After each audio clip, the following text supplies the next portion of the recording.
Hello everyone, welcome to our YouTube channel the nursing heights. तो students, आज जो हम डिस्कस करने वाले हैं वो एक बहुत ही इम्पोर्टेंट टॉपिक है from the nursing exams point of view से अगर हम देखें तो। और उस टॉपिक का नाम क्या है? GCS, that is Glasgow coma scale. तो हम शुरू करते हैं आज का topic, GCS Glasgow coma scale.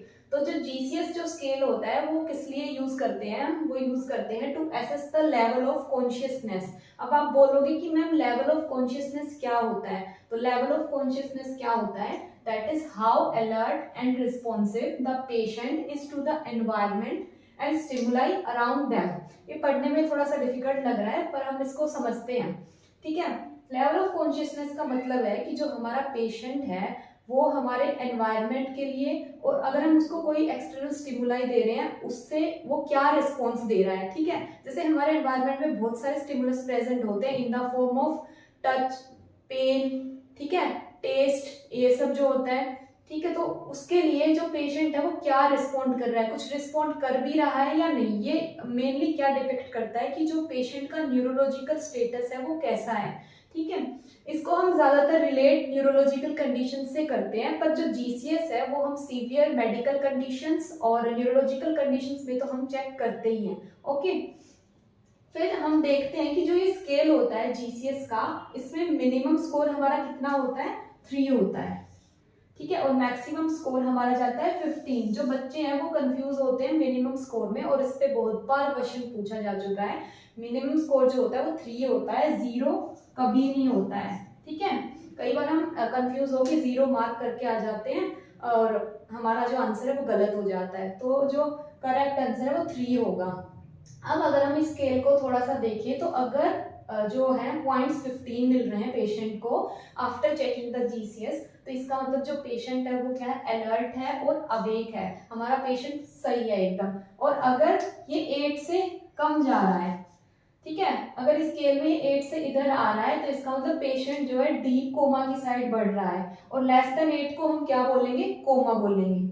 फिर अगर जो स्कोर है वो 3 से कम हो रहा है तो उसको हम क्या बोलते हैं? डीप कोमा बोलते हैं, ठीक है। यहाँ के बाद यहाँ पे जो पेशेंट आ जाता है ना, तो उसका जो सर्वाइवल का जो रेट है वो बहुत ही कम हो जाएगा, मतलब वापस आना बहुत मुश्किल है पेशेंट का, ठीक है। तो ये था हमारा जीसीएस का स्केल कि मिनिमम और मैक्सिमम स्कोर कितना होता है। अब अगर हम देखें जो ट्रोमेटिक ब्रेन इंजरी की अगर हम बात करें तो हम जीसीएस स्कोर से पता लगा सकते हैं कि जो इंजरी है वो सीवियर है या फिर माइन्यूट है, ठीक है।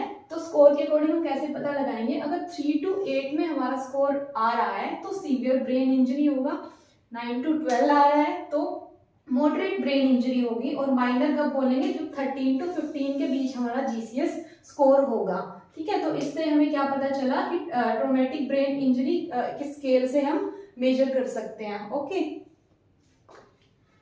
ओके, तो अब हम क्या डिस्कस करेंगे कि जो जीसीएस जो हमारा स्केल होता है उसमें 3 कंपोनेंट हम देखते हैं मेनली। वो क्या होते हैं? आईज का रिस्पॉन्स चेक करते हैं, वर्बल रिस्पॉन्स चेक करते हैं, और क्या चेक करते हैं? मोटर रिस्पॉन्स चेक करते हैं पेशेंट का।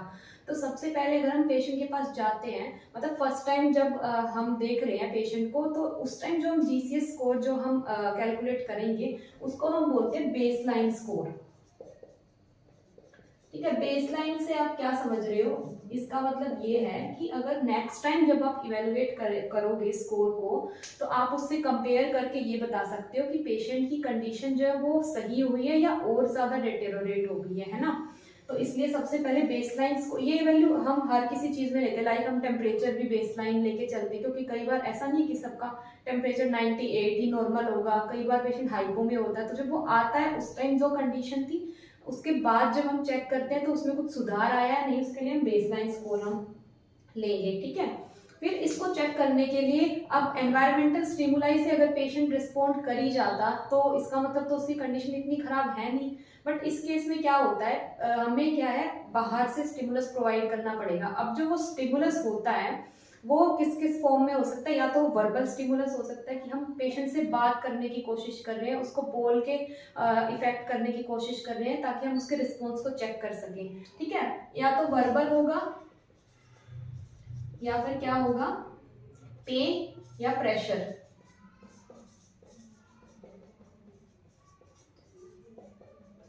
ठीक है। इसमें भी जो पेन वर्बल तो हम बोल के, और पेन या प्रेशर जो होता है वो दो तरीके से हम पेशेंट को दे सकते हैं। एक तो हम पेरिफेरल और एक सेंट्रल। पेरिफेरल में हम क्या करते हैं, जो हमारा नेल बेड होता है ना, यहाँ से इसको हम प्रेस करते हैं और चेक करते हैं कि पेशेंट कुछ रिस्पॉन्स कर रहा है या नहीं कर रहा है। और सेंट्रल में हम बहुत सारी चीज़ों का यूज़ करते हैं, जैसे कि सबऑर्बिटल प्रेशर प्रोवाइड करते हैं, हम आइज के इधर प्रेशर प्रोवाइड करते हैं। स्टर्नल रब एक्चुअली ये है कि आजकल रिकमेंड नहीं करते क्योंकि उससे ब्रूजिंग होती है, ठीक है, तो स्टर्नल रब को हम इतना प्रेफर नहीं करते हैं। तीसरा क्या है, जो ट्रेपीजियस मसल जो होती है ना, उसमें हम उसको स्क्वीज करके पेन प्रोवाइड करते हैं पेशेंट को, और चेक करते हैं कि रिस्पॉन्स कर रहा है या नहीं कर रहा है, ठीक है। तो जब भी हम GCS स्कोर को मेंशन करते हैं वो हम EVM की फॉर्म में मेंशन करते हैं। जैसे मैं आपको एक एग्जांपल बताती हूँ, अगर इनमें से कोई भी नंबर आप उठा लें तो उसको ऐसे रिप्रेजेंट करेंगे E1 V2 M5 ऐसे करके, ठीक है। ये अगर इसका टोटल करते हैं, फिर हमें वो स्केल जो हमने पहले पढ़ा था वो कहाँ वैल्यू एग्जिस्ट कर रही है, उसके अकॉर्डिंग हम डिसाइड करेंगे पेशेंट की कंडीशन कैसी है। जैसे 5 + 2 + 1 7 हो गया ना, इसका मतलब पेशेंट की कंडीशन काफी खराब है, <8 है, तो वो क्या है, कोमा में चला गया है पेशेंट। अब हम एक एक करके इन तीनों कंपोनेंट्स को डिस्कस करते हैं, ठीक है। सबसे पहला जो कंपोनेंट है वो क्या है, आई ओपनिंग।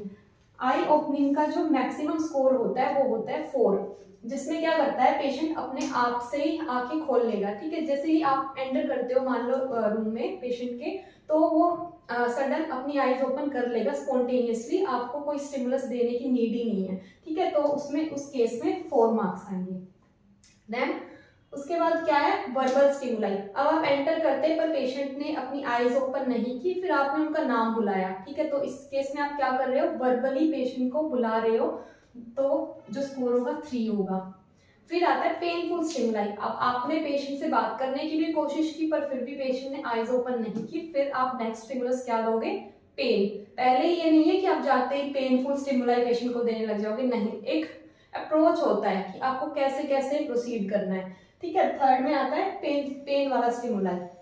उसमें मैंने बताया आपको पेरिफेरल या सेंट्रल कोई भी जो पेनफुल स्टिमुलाई आप दे सकते हैं।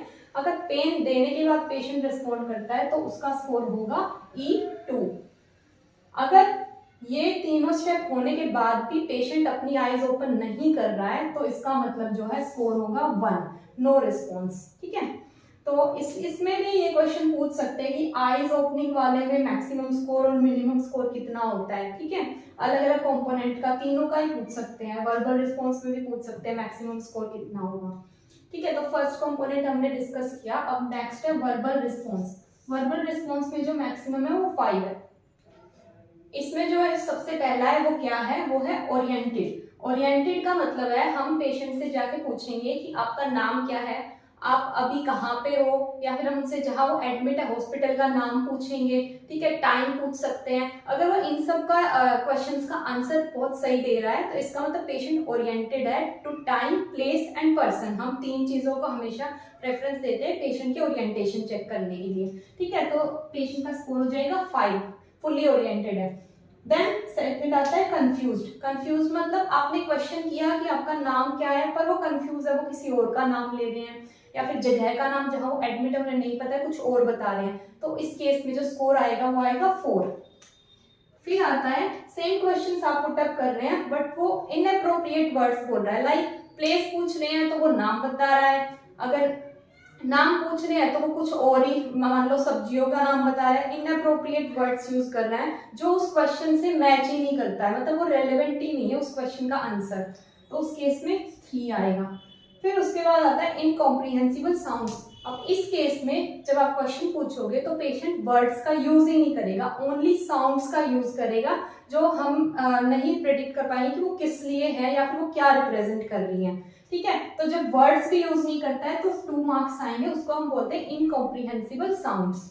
फिर आता है लास्ट वन इज कि आपने जब यहाँ तक पहुंच गए हो उसके बाद अब साउंड्स भी आना बंद हो गया है, इसका मतलब नो रिस्पॉन्स, पेशेंट का जो वर्बल रिस्पॉन्स है वो कुछ नहीं है, उस केस में आप कितने स्कोर दोगे, 1।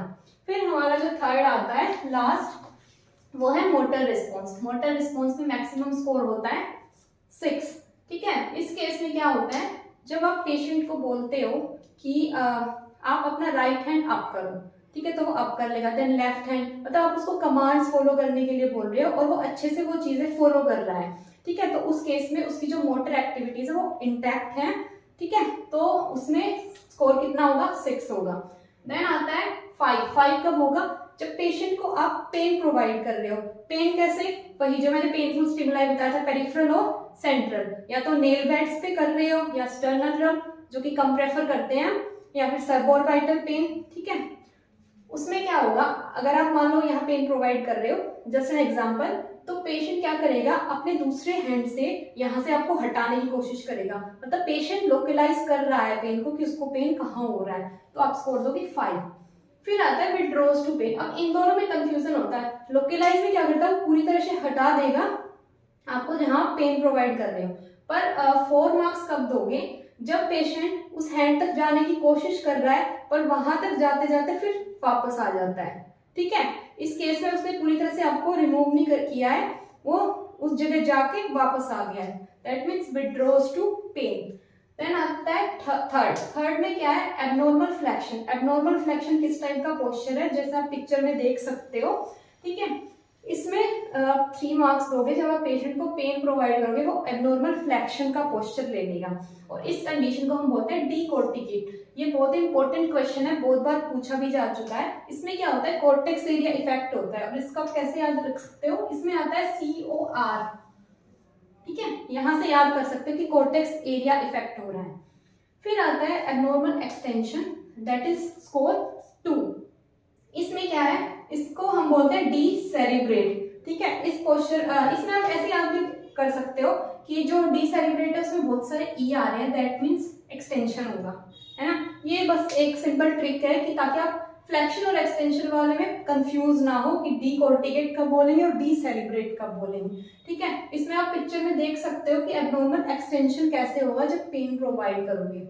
फिर आता है 1 मतलब नो रिस्पॉन्स, आपने पेन प्रोवाइड किया फिर भी पेशेंट कुछ भी रिस्पॉन्ड नहीं कर रहा है, ओके, ठीक है। अब मैंने यहाँ पे है जो कुछ टर्म्स लिखी है इनसे हम क्या देखेंगे कि कुछ जो कंडीशंस होती है उसमें जो क्या है, जीसीएस इफेक्ट हो जाता है बहुत ज्यादा, जैसे कि इंट्यूबेशन के टाइम पे जो है, मतलब ये कंडीशन वो भी है जिनमें हम कुछ जो पार्ट है जीसीएस का वो नहीं चेक कर पाते, लाइक जब पेशेंट इंट्यूबेटेड होता है तो क्या है, जो हम वर्बल वाला जो रिस्पॉन्स है ना वो हम चेक नहीं कर पाते, क्योंकि पेशेंट के माउथ में क्या प्रेजेंट है, ईटी ट्यूब प्रेजेंट है, एंडोट्रेकियल ट्यूब प्रेजेंट है, या फिर पेशेंट को ट्रेकियोस्टमी हो रखी है, तो भी हम क्या है वर्बल रिस्पॉन्स चेक नहीं कर पाएंगे।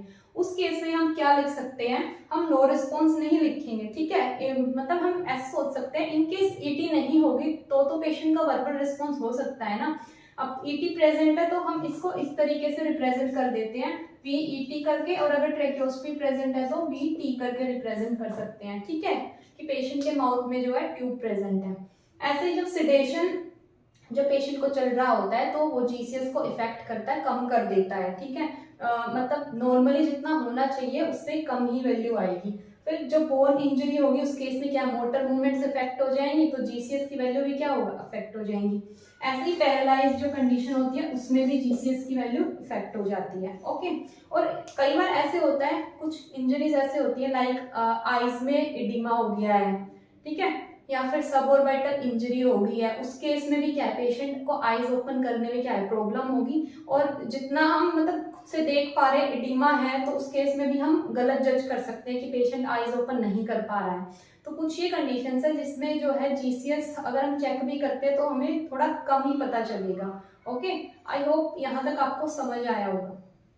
तो हमने अभी तक ब्रीफली डिस्कस किया कि जीसीएस क्या होता है, उसमें कितने कंपोनेंट होते हैं और उसमें उसको हम कैसे कैसे मेजर कर सकते हैं, और स्केल पे जो है वो कब कोमा होगा, कब डीप कोमा होगा, प्लस ट्रोमेटिक ब्रेन इंजरी में जो है वो कितनी रेंज होती है जीसीएस की, ठीक है। अब हम उसी के बेस पे कुछ सिंपल क्वेश्चंस को यहाँ समझने की कोशिश करेंगे, ठीक है। तो हमारा फर्स्ट क्वेश्चन है, which of the following is not a parameter for Glasgow coma scale. ये बहुत ही सिंपल क्वेश्चन है ना, देखते ही पता चल जाएगा। अगर आपको पता है कि जीसीएस में केवल 3 ही जो पैरामीटर उनको हम मेजर करते हैं, वो क्या क्या होता है, हमारा आइज का रिस्पॉन्स हम चेक करते हैं, वर्बल रिस्पॉन्स चेक करते हैं, और क्या चेक करते हैं, मोटर रिस्पॉन्स चेक करते हैं। दैट मीन्स इस क्वेश्चन का आंसर क्या हो गया, प्यूपिलरी रिस्पॉन्स। इसमें जीसीएस में हम प्यूपिलरी रिस्पॉन्स को चेक नहीं करते हैं, ओनली जो कंपोनेंट होता है वो होता है E, V and M. Minimum score कितना बताया था मैंने 3 और मैक्सिमम कितना बताया था 15। ओके, तो हमारा नेक्स्ट क्वेश्चन है, a patient with traumatic brain injury is opening her eyes while providing pain, confused while telling her name and trying to remove painful stimuli. तो what is the GCS score of the patient. ठीक है, तो हम धीरे धीरे पढ़ के approach करते हैं क्वेश्चन को। अगर किसी पेशेंट को ट्रॉमेटिक ब्रेन इंजरी हुई है तो वो जो अपनी आईज को ओपन कब कर रहा है, जब उसको पेन प्रोवाइड कर रहे हैं। तो अगर हम पीछे की तरफ जाएं, जब हमने पहले पढ़ा था, तो पेन प्रोवाइड जब करते हैं और उस टाइम जब पेशेंट अपनी आईज ओपन करता है तो उस केस में हम क्या स्कोर देते हैं, तो क्या स्कोर देते हैं 2, है ना। 4 कब देते थे, जब स्पॉन्टेनियसली ओपन करता था।